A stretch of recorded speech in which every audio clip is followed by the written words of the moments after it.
तो जैसा कि पिछले एपिसोड में हमने देखा था, ज़ू अपना टेलीपोर्टेशन जो फॉर्मेशन था उसे यूज़ कर लेता है और उस क्षेत्र से बाहर निकल चुका था, जहाँ तक कि वज़रासेट का पहुँच था या उनका वर्चस्व था। अब आगे तो फिलहाल ये 8वां महीना था। सूर्य की जो किरणें थी ना, काफ़ी तेज़ हो चुकी थी, मतलब गर्मी काफ़ी ज़्यादा थी। लेकिन समय के साथ अब धीरे-धीरे वो किरणें कम हो रही थी। लेकिन देखो एक चीज़ ये भी था कि जो साउथ फिनिक्स था ना, ये एक आइलैंड था, तो आस-पास कैसा ना थोड़ा फॉग-वॉग भी रहता था क्योंकि समुद्र के आस-पास रहोगे तो वाष्पित होती रहती है जल।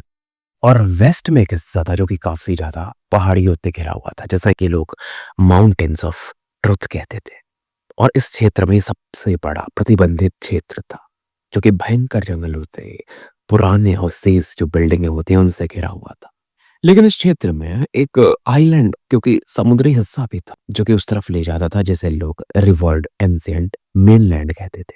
अब ऐसा क्षेत्र कौन नहीं कंट्रोल करना चाहेगा, इसीलिए यहाँ पर थे सेवन ब्लड आइज वाले, उनका हेडक्वार्टर था।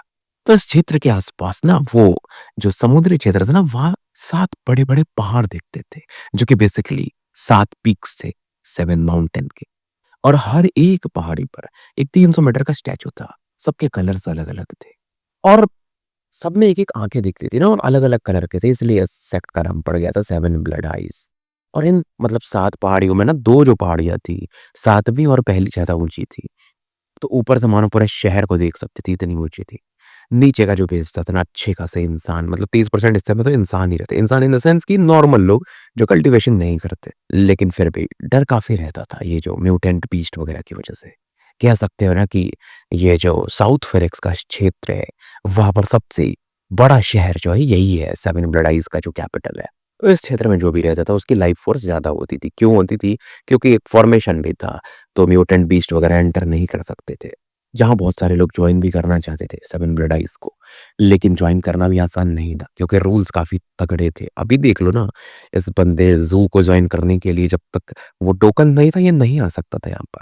सिटी के सेंटर में पोर्ट के आसपास ही 3 बड़े-बड़े टेलीपोर्टेशंस थे, खुलते रहते थे, बंद होते रहते थे। उस दौरान एक टेलीपोर्टेशन जो था ना पोर्टल, वो चमकता और एक यंग मैन प्रकट होता है। बैगी पैंट्स पहने थे, लौंडा समझ लो, अभी से इतना एडवांस था। जर्किन्स जो थी वो डार्क कलर की थी, सैंडल कुछ हेम्पी था, थोड़ा-थोड़ा खून के छींटे थे, बाल थोड़े बिखरे। जो लेकिन आँखें थी ना, वो तारों के समान चमक रही थी। लेकिन जब यहाँ पर प्रकट होता है ना, तो थोड़ा वो समुद्र के आस-पास के क्षेत्र में हम वो थोड़ा अलग फ़ील करते हैं यार। वो हवा में ना एक नमी-सी होती है, जो भी रहते होंगे उन्हें पता है। वैसा फ़ील करता, थोड़ा चिपचिपापन। अपना लौंडा आ चुका था एंटरविले से, ज़ू किंग पहुँच चुका था इस शहर में। बाहर निकलता देखता गार्ड क्लोड्स खड़े थे, पेट्रोलिंग कर रहे थे। बहुत सारे कार-वार भी दिखते हैं। और देखो टेलीपोर्टेशन ज़ू ने यूज़ कर लिया, बड़ी बात है, नहीं तो आप ऐसे यूज़ कर भी नहीं सकते, बहुत महँगा होता है। क्योंकि इसके पास टोकन था इस कॉलेज का, तो वन टाइम ये कर सकता था। अब बाहर निकलने के लिए भी आपको लाइन लगानी पड़ती थी और पेट्रोलिंग होती थी। ज़ू निकलता है ना, तो बड़ा बाहर में बड़ा समुद्र इसको दिखता है दूसरे डायरेक्शन में, और उसके विपरीत दिशा में पहाड़ दिख रहे थे। फिर दूर से वो मूर्तियाँ तो सातों पहाड़ों की दिखती ही थी। तो धीरे-धीरे इसके आगे में जो भी लोग थे ना, उनका अब इंस्पेक्शन चल रहा था। वो बंदा अपना एंट्री स्लिप निकालता है, फिर यहाँ से दिखाने के बाद चला जाता है। ज़ू के सामने में एक बेंच था, जहाँ पर एक यंग मैन और वुमन बैठे हुए थे। यंग मैन हैंडसम था, ग्रे रोब कपड़ा पहना था, स्पिरिचुअल पावर फ्लक्चुएशन थे। वुमन ने भी ना कुछ ग्रे कलर का ही कपड़ा पहना था, 17-18 साल की कमसिन कली थी। तो जिसने अभी बोला था ना कि अपना टोकन दिखाओ, ये वही लड़की थी। देख के समझ जाती कि शायद ये बच जा रहा हो। जो भी अपना ज़ू बताता है इन्फॉर्मेशन, ये लिख लेती है एक जेड स्लिप पे। और ज़ू फील करता है कि देखो इस बंदी का फ्लक्चुएशन उतना ज़्यादा नहीं है, लेकिन फिर भी एक खतरा फील कर रहा था ये इससे। हाँ, लेकिन ये जानता था कि अगर जीवन और मृत्यु की लड़ाई हो तो ये ऐसे मार तो सकता है। फिर उसके बाद ये अपना टोकन दिखाता है। लड़की थोड़ी सरप्राइज़ होती है, टोकन को देखती है, फिर ज़ू को वापस दे देती है। फाइनली बोलती है, यार मुझे नहीं पता था कि तुम सेक्ट ज्वाइन करने आए हो।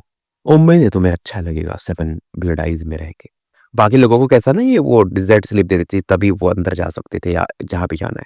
ये बोलती है तुम्हें इसकी ज़रूरत नहीं है, तुम ये अपना टोकन यूज़ कर सकते हो। लेकिन तुम्हें ना एंट्रेंस टेस्ट देना पड़ेगा। तो उसके बाद ये इसको इग्नोर कर देती है और ज़ू अपना आगे निकल लेता। अब इसके जाने के बाद ना दूसरा जो बंदा था, जो इसके साथ बैठा था, वो स्माइल करता। तुम इतना फ्रेंडली कब से हो गई? तुमने उसको सलाह भी दिया और कुछ सजेशंस भी दिए। तो लड़की बोलती क्योंकि उसके पास 7th पीक का टोकन है। ठीक है, सफ़ेद कलर का ही है, बट भविष्य किसने देखा है? क्या पता अच्छा करे फ्यूचर में। लड़का कहता है इतना अच्छा फ्यूचर किसी का नहीं हो सकता, वो बन जा रहा है। सफेद टोकन मिला है, इसका मतलब ये है, यही है ना कि उतना टैलेंटेड नहीं है। एंट्री टेस्ट भी नहीं पास कर सकता, क्या पता ऐसा भी तो हो सकता है। देख लेना 2 महीने से ज़्यादा नहीं टिकेगा। धीरे-धीरे ही बोलता है तो ज़ू सुन नहीं सकता था, ज़ू तो अपने आगे निकल रहा था। ज़ू इधर आगे बढ़ रहा था शहर की तरफ और बहुत ज़्यादा शॉक्ड होता है। शहर जो था ना अच्छी बिल्डिंगें थी भाई, मस्त मतलब क्या ही बताऊँ, अच्छी दुकानें, हर चीज़ आप समझ लो एकदम टायर 1 सिटी के टाइप में, थोड़े-थोड़े टायर 2 या जो भी बोल लो। धीरे-धीरे शाम का समय हो रहा था ना, मस्त लैंप वैम्प जल रही थी, शहर पूरा प्रकाश के साथ जगमगान था। दूर में ना एक थोड़ा एक नहर जैसा दिखता है, जिसके अंदर में नहर के मतलब ऊपर बोल लो पानी के ऊपर में एक छोटा-सा नाव भी था। एक वुमन जैसे दिखाई देती है जिसने मास्क पहना हुआ था। कुछ व्हील्स जो ये पानी में उछाल रही थी। कुछ बच्चों को भी देखता है जो कि पानी में दूर में ऐसा कूद रहे थे। ये शहर बिल्कुल भी बंजारों के बेस कैंप के जैसा नहीं था, लेकिन एक समानता थी। हवा में एक फ़ैमिलियर मतलब चीर परिचित ये सुगंध फ़ील करता। आसान नहीं था लेकिन ये डिटेक्ट कर लेता क्योंकि भाई की सूंघने की क्षमता काफ़ी तेज़ थी और वो थी खून की स्मेल, जो कि इसे बंजारों के कैंप में भी मिली थी और जहाँ ये पहले रहता था, बस्ती क्षेत्र या जो भी था, वहाँ पर भी। किनारे-किनारे ये चलता ही था, जहाँ थोड़ी लाइट कम हो। अब इसका था कि एक सराय-वराय ढूँढ के छोटा-मोटा वहाँ रुक जाएगा, क्योंकि इसको ब्लड-व्लड में भी फिलहाल कोई इंटरेस्ट नहीं था। भाई को पहले टेस्ट पास करना था और ऑफिसरी जॉइन करना था, वो जो सेक्ट है, 7 ब्लड, ताकि फिर वज़रा सेक्ट से इसको उतना खतरा ना रहे। धीरे-धीरे सूर्यास्त हो जाता है और ये जो गलियाँ थी, वो भी खाली होने लगती है। ज़ू अभी भी एक सराय ढूँढ रहा था। फाइनली थोड़ा आधे-आधे घंटे समझ लो बीतने के बाद इसे एक जगह मिलता है। उस तरफ ये बढ़ ही रहा, तभी एक बंदा आता है, जिसके साथ में 8 और तगड़े आदमी थे कि कहाँ भाग रहे हो? लंबे समय बाद हमें कोई मिला जिससे हम कुछ मेरिट पॉइंट्स चुरा सकते। और वो ज़ू किंग का पीछा नहीं कर रहा था, एक वुमन का पीछा कर रहा था। लड़की जो थी थोड़ी इंजर्ड थी। अब ज़ू को लगता है उसे क्या करना है इस मैटर से, तो वो सराय की तरफ बढ़ते रहता। लेकिन जब लड़की उसे देखती है तो वो चिल्लाती है कि तुम्हारे पास भी तो मेरिट पॉइंट्स हैं, भागो, क्या कर रहे हो? ज़ू एक कोल्ड लुक देता है इस लड़की की तरफ। इस लड़की को क्या लग रहा है कि मैं बेवकूफ हूँ, और जब ये लुक देता है ना, लड़की कांप सी जाती है, खतरा फील करती है। जो लोग लड़की के पीछे थे ना, उनसे भी बड़ा खतरा ये ज़ू से फील करती है। अब लड़की जानती थी क्या ही कर सकती थी, तो फिलहाल भागती रहती है। समुद्र की लहरें तेज थी। ज़ू का जो बैगी पैंट था थोड़ा, वो भी उसमें लहर आ रही थी, हवा से मतलब हिल रहा था। और लड़की कोल्ड लुक देते रहता है, नहीं चाहता था कि शहर में अभी भी प्रवेश किया और मारना पीटना शुरू कर दो। और बात सही है, देखो पेड़ तो स्थिर ही रहना चाहता है, लेकिन हवा की लहरें उसको मजबूर कर ही देती है हिलने पे। मतलब एक बैटल होना निश्चित हो रहा था। 8 लड़के जो थे वो मुस्टंडे, उनमें से एक जो था उसके चेहरे पर एक अच्छा निशान था। वो शायद इस ग्रुप का लीडर था और वो कहता मुझे फ़र्क नहीं पड़ता, उस लौंडे को भी पकड़ लो। बॉडी कल्टीवेटर है 6वें या 7वें लेवल का, तो उसके पास भी कुछ होंगे। तो कुछ एक अब ज़ू की तरफ बढ़ जाते। 4 लोग टोटल, और ये लोग 6वें लेवल में थे कि कंडेंसेशन। उनमें से एक मुस्टंडा जो था ना, इस पर एक मुक्का मारता। बाकी 3 भी अपने अटैक तैयार कर रहे थे। जो इनके वेपन्स थे ना, उसपे ज़हर के कुछ छींटे दिया बोल लो, उन्होंने कोट किया हुआ था। अब ज़ू जो कि जा रहा था आराम से रुक जाता है, पीछे पलटता है या जो भी बोल लो, और उनकी तरफ चार्ज करता है एकदम बिजली की गति से। एक मुक्का मारता सीधा बंदे की खोपड़ी पे, और उसकी स्पीड आपको बहुत पता ही बहुत तेज है। एक अलग ही आवाज़ आती है, बिल्कुल चीख नहीं आती। ज़ू जो था ना, वो बॉडी रिफाइनमेंट में जो लोग ग्रेट सर्कल पे पहुँचते हैं, great circle in the sense वो जो 10th लेवल है, इसके ऊपर जाने लगते हैं, उसके बाद अगला एक कल्टीवेशन लेवल जो शुरू होता है, उसके करीब था ये। बंदा तुरंत एक्सप्लोड कर जाता है। और दूसरा जिसने अटैक किया था अपने ब्लेड से ना, उसको तो ये अपने कंधे से मार देता है और फिर ना उसकी संघा को ही फाड़ देता है, ऐसा समझो। बाकी 2 पर ही अटैक करता है। वो भागने को देखते और पलक झपकते। अब मैं क्या ही बताऊँ आपको, पता है रोड जो था, गली जो थी खून से सन चुकी थी और ये चारों निपट चुके थे। बाकी चारों की फट जाती जो उस लड़की का पीछा कर रहे थे कि अरे गलती हो गई, लेकिन ज़ू आगे बढ़ता है और इन तीनों को भी निपटा देता है, सीधा छाती में ही होल कर देता है। ज़ू का एक ही था कि देखो खतरा छोड़ना नहीं है, अगर बैटल हो गया तो भाई सबको मार के निपटा दो। अब जो आखिरी बंदा था ना, वो बोलता है फेलो डाविस्ट, मैं नाइट ऑफ के लिए काम करता हूँ, नाइट किंग के लिए। अब ज़ू पूछता है क्या तुम 7 ब्लड डिसाइपल के?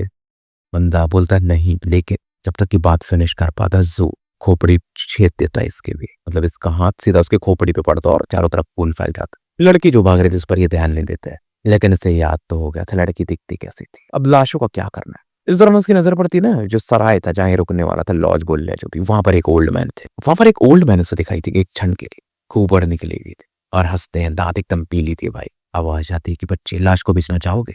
मैं तुम्हें 10 स्पिरिचुअल कॉइन्स दूंगा एक-एक लाश की। पहली बार ज़ू ने ऐसा कुछ सौदा सुना था, मतलब हैरान था कि लाशों का भी कुछ होता है। ओल्ड मैन बताने की कोशिश करते, देखो नई-नई जो ताज़ा लाशें होती है ना, सबसे अच्छी होती है। लेकिन ज़ू क्या करता है ना, वो लाशों पर कुछ पाउडर छिड़क रहा था, आपको पता है, गलाने के लिए। ओल्ड मैन कहते लगता तुम नए हो, फिलहाल मेरा ही वो लॉज खुला हुआ है 80 स्पिरिचुअल पॉइंट्स लगेंगे या 80 मेरिट पॉइंट्स। अब मेरिट पॉइंट्स बार बार ये सुन रहा था, वो लड़की ने भी बोला था, तो ये थोड़ा सा बोलता है मेरिट पॉइंट्स। तो ओल्ड मैन बताते हैं मतलब तुम सच में नए हो, है ना, तुम्हें पता चल जाएगा मेरिट पॉइंट्स के बारे में। बस इतना समझो, जितने मेरिट पॉइंट्स उतने स्पिरिचुअल कॉइन्स, बराबर ही होते हैं। हैरान तो हो रहा था, इलाजों को भी बेचा जा सकता है, कमरे भी यहाँ पर काफी महंगे हैं। ओल्ड मैन कहते हैं देखो यार, रात बहुत खतरनाक होती है, बाहर मत रहो, मेरे पास भी 2 ही कमरे बचे हैं। अब जू जानता था कर क्या सकता है, और तभी एक और कल्टीवेटर साधक आता है और वो कमरा ले लेता है। तो ओल्ड मैन बोलता है अब एक ही कमरा बचे। तो जू फिर उस कमरे के लिए पे कर देता है, दूसरे फ्लोर पर से कमरा मिल जाता है। अब उसके बाद जू की ओल्ड मैन से बात होती है कि आप लाश क्यों खरीदना चाहते थे। तो ओल्ड मैन बताते हैं मेरे पास एक पेट है जो कोई लाशें खाना पसंद करता। कोई ना, तुमने आज तो नहीं बेचा, लेकिन आगे कभी बेचना हो तो बताना, मैं अच्छी प्राइस दूंगा। कमरा उमरा चेक कर लेता है, सब सही था। फिर अपना बैठ जाता है और वोमेन के बारे में याद करता है ना, जो बॉटल के पास मिली थी। उसने, उस लड़की ने इसको अच्छा सलाह भी दिया था। समझ में तो इसे आ ही रहा था कि दुनिया कितनी ज्यादा क्योटिक है। लड़की का भी वही था कि तुम्हें पहले एंट्री टेस्ट पास करनी पड़ेगी, पर जू का यही था कि उसे आगे की तैयारी करनी, उसे पैट्रियार्च को मारना है, क्योंकि सबसे बड़ा खतरा इसके लिए वही है। जब तक वो जिंदा है तो इसे जल्दी जल्दी स्ट्रांग बनना पड़ेगा। जो इन चीजों को इग्नोर करता है और जो वज्रासक की चीजें लाया हुआ था वो निकाल के देखता है, खास करके वो बैग जो कि दिखने में काफी छोटा था, इसके हथेली के बराबर होगा, लेकिन उसके अंदर एक अलग स्पेस था। मतलब उसके अंदर आप एक टेबल भी भर सकते हो, इतना बड़ा स्पेस था। उसके अंदर 111 स्पिरिचुअल स्टोन्स भी थे। पहली बार ये देख रहा था स्पिरिचुअल स्टोन्स वगैरह। इतना पता था, सर्जन ने थोड़ा बहुत बताया था कि स्पिरिचुअल कॉइन्स तो ठीक है, लेकिन स्पिरिचुअल स्टोन्स उनसे भी ऊपर होते हैं। मतलब एक स्पिरिचुअल स्टोन मतलब 1000 स्पिरिचुअल कॉइन्स। उनको तुम कल्टीवेशन के लिए भी यूज कर सकते हो, उनकी ऑरा को एब्सॉर्ब करके कल्टीवेशन बढ़ा सकते हो। बहुत सी चीजें थी, लेकिन ठीक है, जो को लगता है वो अमीर है फिलहाल। इसके हिसाब से अगर ये सिटी टेस्ट मतलब एंट्री टेस्ट पास कर लिया तो इन चीजों से कुछ दिनों तक तो आराम से रह सकता है, और उसके बाद कल्टीवेशन में लग जाता है। शहर में एक चीज नहीं बदलता था, शहर का मतलब कहीं भी, कि स्ट्रांग लोग जो होते हैं ना वो कमजोरों को निपटा दे रहे थे, और जहां जितने ज्यादा लोग वहां उतना बड़ा खतरा। जैसे ये शहर पड़ा है तो यहाँ पर खतरे भी ज्यादा बड़े होंगे। इसके लिए तो मानो ये एक प्रतिबंधित क्षेत्र के जैसा ही था, हर पल एक खतरा। तो फिलहाल रात गुजर जाती है। जू अपने दर मतलब खिड़की से देखता है, थोड़ा बहुत धूप के मजे लेता है, थोड़ा स्ट्रेचिंग स्ट्रिंग मारता है, दरवाजा खोलता है। दिन के समय शहर अलग दिखता था, रात के समय तो भाई छोड़ दो। सुबह के टाइम मतलब आपको खाने वाने नाश्ते वास्ते सब मिल जाएंगे, रात में भी मिलता था, बट दिन में कुछ सुबह की समय अलग अलग चीजें मिलती है, तो वो चीजें भी मार्केट में उपलब्ध थी। बच्चे जो कि क्लास में पढ़ाई कर रहे थे, आसपास स्कूल वगैरह भी था, तो वो भी आवाजें आ रही थी। माहौल उसको धीरे धीरे अभी ये पसंद आ रहा। ब्रेकफास्ट वकास्ट करता है, अब पूछने लगता है एंट्री टेस्ट कहाँ पे होती है, उन चीजों के बारे में। अब जो भी देखो यहाँ के रहवासी थे उन्हें तो पता ही था, चाहे वो कल्टीवेटर हो या ना हो, टेस्ट कहाँ पे होता है, कैसे होता है, क्या चीज है। इतना पता चलता है कि दोपहर तक इसे पहुंचना पड़ेगा। शहर लेकिन काफी बड़ा था, घंटे लग जाते थे भाई जहाँ पे इसे पहुंचना था, एक जगह से दूसरी जगह जाने में। और समय कैसे चेक करता था, सूर्य को देख करके, सूर्य बीच में आ गया तो दोपहर है, थोड़ा नीचे है तो 11 बज रहे हैं, ऐसा करके। और देखो पहाड़ियां तो आपको दिखती थी दूर से भी, तो आपको पता ही है कि उसी तरफ जाना है। तो असेसमेंट जहां हो रहा था वो एक बड़ा क्षेत्र था, जिनके पास टोकन होगा वही अंदर प्रवेश कर सकते थे। ये पहुंचता तो देखता है दर्जन भर लोग तो पहले से थे, ज्यादातर 17-18 साल के। अब ये स्क्वायर था जहाँ टेस्ट होने लगा था, वहाँ 3 मिडिल एज कल्टीवेटर्स खड़े, और इनका पावर लेवल ना वो गोल्डन वज्रा सेट के पैट्रियार्च से भी ऊपर था। ये बातें होते कर रहे और इन नए बच्चों को देख रहे थे। जू का कैसा था, वो शांत रहता था, आपको पता ही है, और ज्यादा कोई कि उसको टाके नहीं, उधर कहाँ खड़े हो, उधर कहाँ खड़े हो, पहले से देख के माहौल समझ के जहाँ खड़ा होना चाहिए वहां खड़ा हो गया था। अब दो को एक बंदा देखा जाता जो कि थोड़ा ब्लू गाउन उन पहन के था, वो पंखियों के डुलाते ना जो एकदम चाइनीज ट्रेडिशन में, और फिर वो बोलते देखो मैं बेसिक सबको एक्सप्लेन कर देता हूँ। तो कैपिटल सिटी जो है 7 ब्लड आइज की, इसके 7 जिले हैं जो कि 7 पहाड़ियों के क्षेत्र में आते हैं, 7 माउंटेन पीक्स के। सातों पहाड़ियां जो है उनके अपने अपने पावर लेवल है, या बोल लो अलग अलग काम करने का तरीका है। तो जो 7th पीक है वो पोर्ट डिस्ट्रिक्ट उनके क्षेत्र में आता है, और उनके जो डिसाइपल्स होते हैं उनके अलग कल्टीवेशन टेक्निक्स है। प्रतिबंधित समुद्र क्षेत्र से उनका अच्छा संबंध है। फर्स्ट वीक जो है वो मेनली स्वॉर्ड पे फोकस करती है, वो फिनिक्स वाले प्रतिबंधित क्षेत्र में ट्रेनिंग करते हैं। ये लोग बहुत कम समुद्री क्षेत्र में जाते हैं, प्रतिबंधित क्षेत्र में ही मरना पसंद करते हैं। बोल सकते हो कि ये दोनों जो मतलब माउंटेन पीक्स हैं, फर्स्ट और 7th, ये जान है 7 ब्लड आइज के। हर साल बहुत सारे डिसाइपल्स भी ये लोग रिक्रूट करते हैं। रिक्वायरमेंट भी देखा इनकी काफी टफ है, तुम उन्हें नहीं पिक कर सकते, वो तुम्हें पिक करते हैं। जैसे तुम लोग जो भी आए हो सबको टोकन मिला होगा किसी न किसी के थ्रू, खुद से ऐसा आके नहीं मिल सकता। बाकी भी जो माउंटेन पिक्स है उनके अपने रिक्वायरमेंट है, लेकिन इतने सख्त नहीं है। अगर तुम अच्छा करते हो, तुम्हारे पास टोकन ऑलरेडी है, तो तुम्हें वो लोग पिक कर सकते हैं।